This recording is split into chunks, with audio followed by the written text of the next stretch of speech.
When you picture a medieval castle, you probably imagine knights in shining armor, towering stone walls, and maybe even a dramatic drawbridge over a misty moat. You might think of grand halls filled with feasts and music, bustling with nobles and servants. But let's take a moment to talk about something far less glamorous: castle toilets. The medieval toilet, known as a garderobe, was a surprisingly simple invention. It was basically a stone or wooden seat with a hole, often built right into the thick castle walls and sometimes jutting out over the edge. Everything that went into the garderobe dropped straight down, sometimes into the castle's moat, other times into a cesspool or pit below. There was no plumbing, no flushing, just gravity doing its job. The name garderobe actually means warding robes. People would hang their clothes in these small rooms, hoping the strong ammonia fumes from the waste below would kill off fleas and other pests that infested medieval clothing. So believe it or not, your closet in a castle could double as a toilet and a kind of medieval pest control chamber. It was a practical, if rather unpleasant, solution to two problems at once. Imagine getting dressed for a royal feast or an important meeting while standing right next to a hole that drops waste into the moat below. Not exactly the luxury we associate with castles today. These toilets weren't just about convenience. They were a clever, if gross, solution to the everyday challenges of castle life, especially when it came to keeping the living quarters somewhat clean and free of pests. And there was another unexpected benefit: defense. Attackers trying to scale the castle walls had to deal with more than just arrows and boiling oil. The waste chutes could be used as a nasty surprise, making the climb even more treacherous and unpleasant. The stench alone was enough to make even the bravest invader think twice. It was a powerful, if unintentional, deterrent that added another layer of protection to the castle. Even the most beautiful and majestic castles had these little stone closets sticking out from their walls, often in the most unexpected places. They're easy to spot once you know what to look for. These garderobes are a reminder that history isn't just about kings, queens, and epic battles. It's also about real people facing real, everyday problems, and sometimes coming up with the weirdest solutions imaginable. So, next time you visit a castle, don't just admire the towers and tapestries. Look for those garderobes. They're a fascinating window into the gritty, unfiltered reality of medieval life. And believe it or not, that's just the first secret we're uncovering today. There's so much more to discover about the hidden side of castle life. Castles weren't just fortresses, they were the ultimate medieval status symbol. Building a stone castle was like launching a rocket today, a bold statement of power and wealth. The castle was the administrative headquarters, where the lord acted as judge, tax collector, and leader. It was the center of government, economy, and justice for the region. Farmers brought produce, craftsmen worked under protection, and disputes were settled within its walls. Castles were also homes. Noble families lived, dined, and entertained guests in impressive halls. The architecture projected power and permanence, showing everyone the family's dominance. So, castles were more than military strongholds. They were political, economic, and social hubs. Understanding this dual purpose unlocks the real secrets of these buildings. They kept enemies out, but also drew people in, keeping society running. That's the true heart of a medieval castle. Building a castle was a massive project, sometimes taking decades or even generations to complete. These stone giants were more than just fortresses. They were symbols of power, protection, and prestige for those who built them. The first step: location. Builders carefully selected high ground, often overlooking rivers or valleys with easy access to stone, timber, and water. A strategic site meant better defense and a commanding view of the surrounding lands. Hundreds of workers, skilled masons, carpenters, blacksmiths, and unskilled peasants labored for years. Each person played a vital role, from shaping stones to forging iron for gates and tools. They dug deep moats for defense, hauled massive stone blocks from nearby quarries, and mixed mortar by hand, often working from sunrise to sunset in all weather. Simple machines like wooden cranes, treadmills, and pulleys helped lift heavy stones high onto the walls. These ingenious devices made the impossible possible, allowing walls to rise ever higher. The master mason, using geometry, experience, and detailed plans, oversaw every stage of design and construction. His expertise ensured the castle was both strong and beautiful. Construction happened in phases. First, the outer curtain walls and the main stone tower, which formed the heart of the castle's defenses.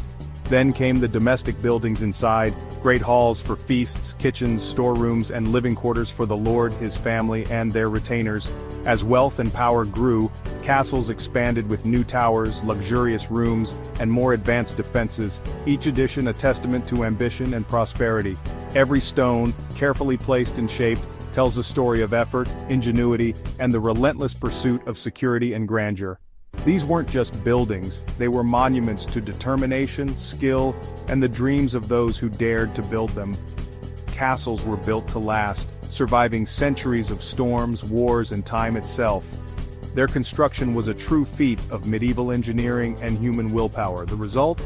A marvel of stone, muscle, and ambition, standing tall as a reminder of what people can achieve together.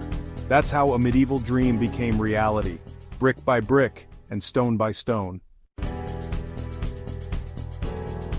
Castles weren't private mansions, they were crowded, bustling communities. At the top, the lord, his family, and their attendants. Below them, a hierarchy of officials, constable, steward, marshal, chaplain, and knights, each with vital roles. Most inhabitants were servants and soldiers, cooks, maids, craftsmen, and a garrison always on duty. Life was communal and noisy, with people sleeping in shared rooms or even the Great Hall. The day started at dawn and ended after dusk, ruled by the sun and the castle bell. Privacy was rare, sounds and smells filled the air. Castles were self-contained towns where everyone had a job and a place. It was a world of constant activity, from the lord to the lowest stable boy. Life in a castle was anything but quiet or lonely. Every castle had its secrets, hidden doors, secret passages, and mysterious rooms tucked away from prying eyes. These features weren't just for show, they were essential for survival and intrigue. Imagine wandering through a grand hall, only to discover a cleverly disguised entrance behind a tapestry or bookshelf, leading to a world few ever saw. The postern gate, for example, was a small hidden door, used for sneaking out during a siege or making a quick escape when danger was near. These exits were often so well concealed that even longtime residents might not know they existed. Secret passages ran through thick stone walls, twisting and turning in the darkness. Some were so narrow that only one person could squeeze through at a time, making them perfect for stealthy movement or sudden disappearances. These hidden corridors connected private chambers, allowed lords and ladies to move unseen, or led outside to safety. In times of attack, they could mean the difference between capture and freedom. Escape tunnels, often dug deep beneath the castle, could save lives when all seemed lost. They were the last hope for those trapped inside, offering a secret path to the outside world. Murder holes in the gatehouse let defenders rain down rocks, arrows, or boiling water on attackers below, turning the castle's own architecture into a weapon. Spiral staircases often had a trip step, a single uneven stair designed to trip up invaders in the dark, while defenders who knew the secret could move safely. Some castles hid entire rooms, sealed off and forgotten for centuries. These spaces might have been used to hide treasures, protect important people, or simply keep secrets safe from enemies. Later, during times of religious persecution, priest holes were built, tiny, cramped spaces designed to hide Catholic priests from searchers. These hiding places were so well concealed that many remained undiscovered for generations. All these features weren't just for drama or legend, they were vital survival tools, crafted with ingenuity and care to protect those inside. Castles were worlds of intrigue, where a hidden door could mean life or death, and every stone might conceal a story. The secrets built into their walls tell stories of danger, daring escapes, and the clever minds that designed them. Every hidden route, every concealed chamber, was a testament to the creativity and resourcefulness of castle builders. That's the hidden side of castle life, a world of secrets, shadows, and survival. Castles were defensive machines designed to make attacks deadly and difficult. The first obstacle, the moat, filled with water or spikes, exposing attackers to arrows. Walls were thick and high, topped with battlements for cover and attack. Wooden hoardings gave defenders better angles to drop nasty surprises. The gatehouse was a death trap, drawbridge, portcullis, murder holes, and arrow slits. Towers created deadly crossfires and eliminated blind spots. Spiral staircases favored defenders, giving them the advantage in close combat. Every feature was a calculated defense, from the moat to the stairs. Attacking a castle meant facing a stone puzzle designed to break an army. Defense was an art, And castles were masterpieces, that's why so many still stand today. Castle life wasn't all battles, there was plenty of feasting and fun. The Great Hall was the social heart, filled with food, music and entertainment. Feasts showcased the lord's wealth with exotic spices and elaborate dishes. People ate with fingers and knives using bread trenchers instead of plates. After meals, minstrels played, jesters performed, and storytellers recited epic tales. Entertainment spread news and reinforced values of loyalty and chivalry. Nobles hunted and practiced falconry, both sport and training for war. Board games like chess were popular and ladies created tapestries. Soldiers trained daily, keeping their skills sharp. Life was a mix of work, play, and constant activity. Castles were lively centers of culture and community. There was never a dull moment behind those walls. Castles evolved over centuries, starting as simple wooden motte and bailey forts. These early castles were quick to build but easy to burn.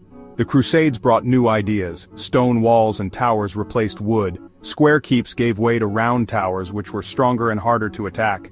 Concentric castles, walls within walls, created deadly traps for invaders. But the golden age of castles ended with the arrival of gunpowder and cannons. Stone walls couldn't withstand artillery, so designs changed. Lower, thicker walls and star-shaped forts.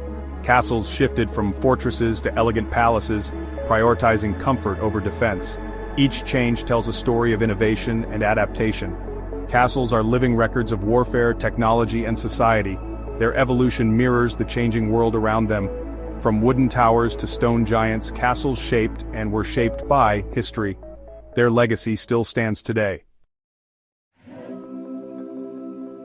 From secret toilets to deadly staircases, we've explored the real world of medieval castles.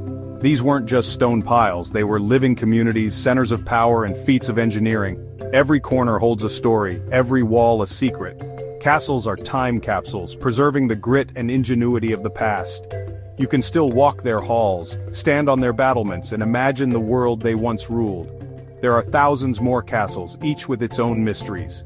The adventure of discovery never ends. Thanks for joining me on this journey into the heart of the medieval castle. There's a world of history out there. Let's keep exploring it together. Until next time, keep seeking out the secrets of the past.